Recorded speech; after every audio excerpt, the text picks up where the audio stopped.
YouTube avec les longues questions. Donc en vrai, il est très tard, on va commencer tout de suite. Quand as-tu ressenti la SMR pour la première fois? La première fois. Si je dis n'importe quoi, c'est normal, il est 1h30. Alors j'ai envie de dire que c'est avec la dame des poux à l'école maternelle, comme on l'appelait. La dame des poux, c'était la dame qui venait une ou deux fois par an dans la classe pour faire une inspection du cuir chevelu. Et elle venait et elle grattait ton cuir chevelu. Et elle venait regarder si tu avais des poux, tout simplement, car tu étais un enfant. Et on sait que la propagation des poux va très très vite dans les écoles. Et donc, moi, elle pouvait me gratter le crâne pendant des heures, chose qu'elle ne faisait pas, hein. Mais à chaque fois que c'était fini, j'étais toujours là, non, c'est fini. Pas que j'aime spécifiquement qu'on me gratte le crâne, mais la dame des poux, ça c'était quelque chose, hein. C'était vraiment, quand je savais qu'elle arrivait, j'étais là. Elle arrive aujourd'hui, on va avoir un massage du crâne. J'étais très contente. Question numéro 2. Quand as-tu regardé une vidéo YouTube ASMR pour la première fois? Alors j'ai déjà regardé la première vidéo, je pense que ça a été un mukbang, la fameuse vidéo mukbang avec le cornichon là. Je pense que c'est mes copines à l'école qui ont dû me montrer ça au collège, donc en secondaire. Et en vrai j'aimais pas, j'étais là, what the fuck. Mais ensuite, il y a eu un soir un peu avant le Covid où j'arrivais vraiment pas à dormir, j'étais seule à la maison, j'avais un peu peur et tout. Et du coup, j'ai cherché genre une vidéo de méditation. Et c'est une vidéo de Sophie ASMR. Sophie ASMR qui faisait plusieurs triggers, qui te brossait les cheveux et tout des trucs comme ça. Et je me rappelle que c'est vraiment le trigger du brossage de cheveux. Oh waouh, ça m'a transporté. Comment on dit transporté. Et là je me suis endormie mais hyper vite. Quelle est ta vidéo préférée d'ASMR non intentionnelle?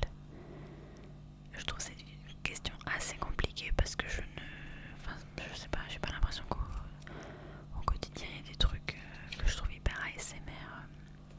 À part des ASMR plutôt visuels, des trucs que je trouve satisfaisants. Genre les POV couture dans les films. Je pense par exemple à la scène de Woody dans Toy Story quand il se fait recoudre un peu parce qu'il est abîmé. Ou dans Coraline, il y a des scènes de couture aussi. En vrai, pour moi, dès que la caméra elle regarde comme ça quelque chose et qu'on voit les petites mains qui travaillent, ça je trouve ça très très satisfaisant. Cite les 5 dernières ASMR artistes que tu as regardées. Alors j'ai noté avec les vidéos. Donc on a la vidéo d'ASMR Veille qui décore sa Kindle. La vidéo de Popiette ASMR avec du chuchotement proche du micro. Une autre vidéo d'ASMR Veille qui est sa wishlist de Noël. Faudrait que je fasse la mienne d'ailleurs. Une vidéo de Praline ASMR, Your Favorite Triggers. Et une vidéo de Pompon ASMR qui est son vlog marché de Noël. Quel est le déclencheur que tu aimes le plus écouter et fais-le? Alors très clairement, c'est le chuchotement, donc ce qu'il va y avoir dans toute la vidéo. Mais sinon, c'est le tapping sur des livres. Le tapping de manière générale, hein, mais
ça me prend le temps d'installer, donc je dirais 15 minutes, la longueur de la vidéo, donc ça dépend. Souvent je fais comme des vidéos de 30 minutes on va dire, donc 30 minutes, donc ça fait plus ou moins 45 minutes. Mais je suis éclatée de fatigue en fait, il faut vraiment mieux dormir. Et puis après il faut ranger, il faut que la vidéo se upload. Et puis une partie que j'aime pas trop, mais bon il faut bien la faire, c'est faire la description et tout ça. Ça c'est un peu plus long, ça je dirais que ça me prend, allez, si je le fais sur l'ordi ça va assez vite, hein. Mais si je vais le faire sur le téléphone, bon sur l'ordi ça me prend max 10 minutes. Mais sur le téléphone ça peut vite prendre 20-25 minutes. C'est plus compliqué de copier-coller, les applications sont un peu mal faites pour YouTube. Quelle est ta routine du soir, on l'a déjà fait. As-tu déjà eu des tingles, des frissons en regardant l'une de tes vidéos? Alors des tingles et des frissons non, mais quand je filme la vidéo, parfois je suis hypnotisée par un son et ça se voit sur mes yeux que je suis comme ça, que c'est très très très très très puissant. Dans une de mes dernières vidéos, surtout quand je suis dans ma bulle et que je fais des trigger words, ça en vrai les trigger words ça me met très vite dans ma zone. Regardes-tu tes propres vidéos? Avant je les regardais quand je faisais le montage, mais maintenant vu que je fais plus de montage et ben je ne les regarde plus. En gros je les filme et puis c'est tout, c'est good luck. Mais bon, c'est un rythme qui me convient beaucoup mieux et qui me permet de continuer à poster des vidéos, donc c'est ok d'être imparfait. Quel logiciel utilises-tu pour monter tes vidéos? Alors à l'époque j'utilisais iMovie au début, et puis après j'ai utilisé Final Cut Pro, mais je le connaissais pas comme une pro, mais j'utilisais ça.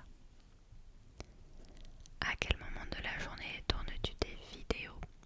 Le soir. En ce moment c'est très tard le soir, c'est pas bien, mais le soir, le reste du temps je suis pas à la maison.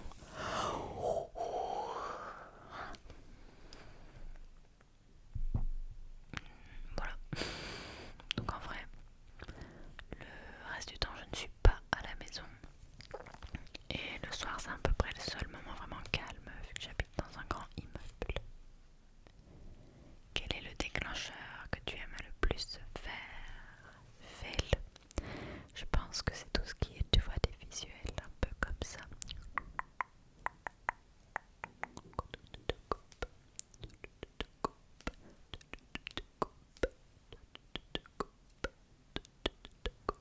Tous des petits trucs comme ça, je trouve que c'est vachement stimulant. Et du coup celui que j'aime le moins faire,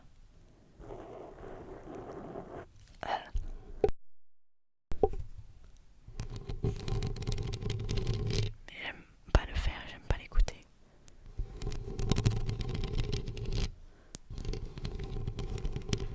Vraiment du mal avec tout ce qui est directement sur le micro. Non, vraiment, j'aime vraiment pas. Quelle est ta vidéo préférée parmi celles que tu as faites? Alors je dirais ma première vidéo Docteur Fou. Ici pour Halloween cette année j'ai refait une vidéo un peu Docteur Loufoque. Mais ma toute première vidéo Docteur Fou c'était en 2022, en octobre 2022. Et j'ai adoré tourner cette vidéo. Je l'ai trouvée extrêmement drôle. Et j'adore jouer ce genre de personnage loufoque. Est-ce que l'une de tes vidéos a déjà engendré une réaction négative de la part de tes abonnés? Alors pas vraiment, non. Je dirais peut-être ma vidéo la plus bizarre entre guillemets. Ce serait une vidéo du coup pour Halloween 2022 où j'étais maquillée avec un maquillage de squelette qui faisait un peu peur sur un fond noir, donc on aurait dit juste une tête qui volait. Et c'est un roleplay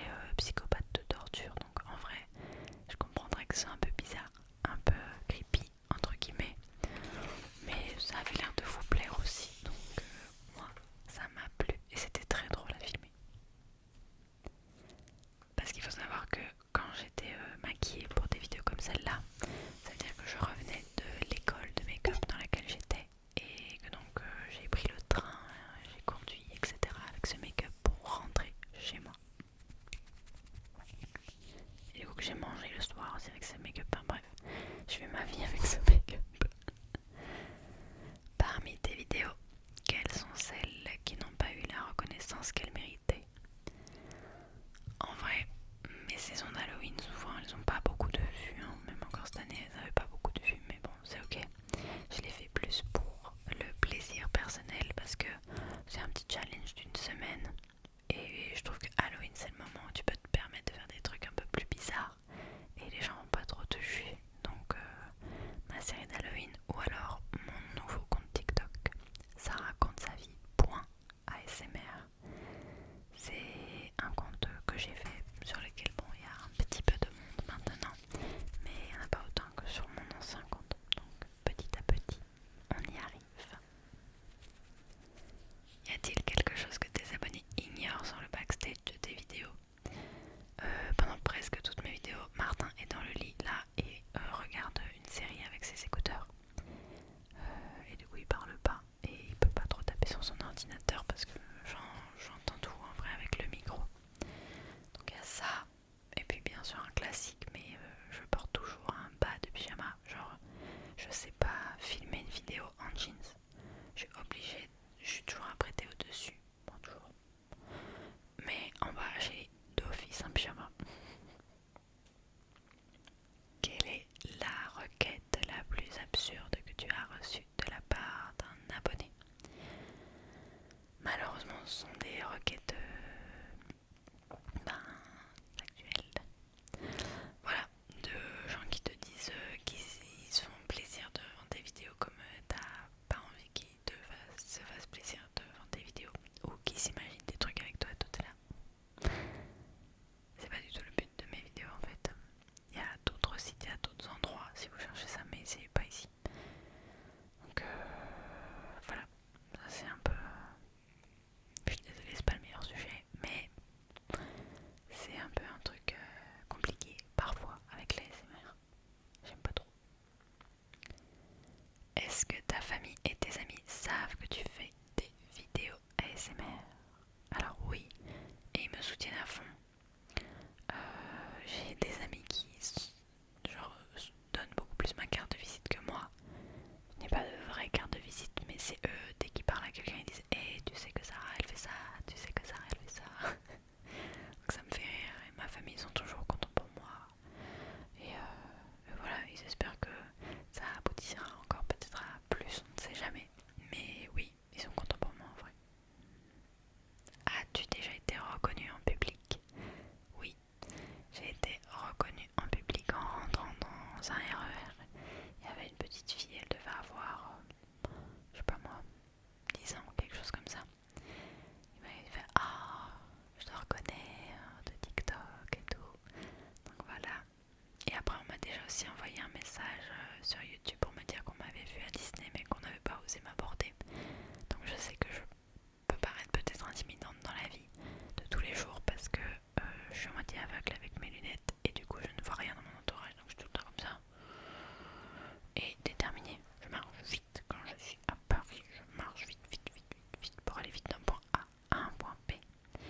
Mais en soi, je vais jamais être fâchée parce que vous m'arrêtez et que vous me reconnaissez.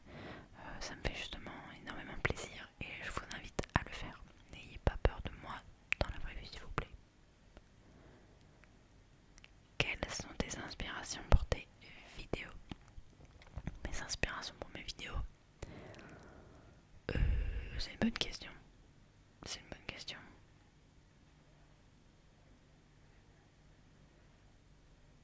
Bah je sais pas. C'est un peu ce que je lis de manière générale. Les autres ASMR artistes que j'aime bien, que je vois. En vrai, il y a à peu près tout qui est inspirant dans la vie. Donc je sais pas trop. Je sais pas trop si c'était des questions par rapport au make-up et tout. Là je peux te dire, mais par rapport à l'ASMR, je sais pas trop. Je sais pas trop quoi dire pour là. Où passes-tu le plus de temps quand tu es sur internet? Sur YouTube et sur TikTok. En vrai, c'est les deux applications que j'ouvre le plus. Et Spotify aussi, d'office. Quel conseil donnerais-tu à quelqu'un qui souhaite se lancer dans l'ASMR? En vrai, fonce. Vraiment.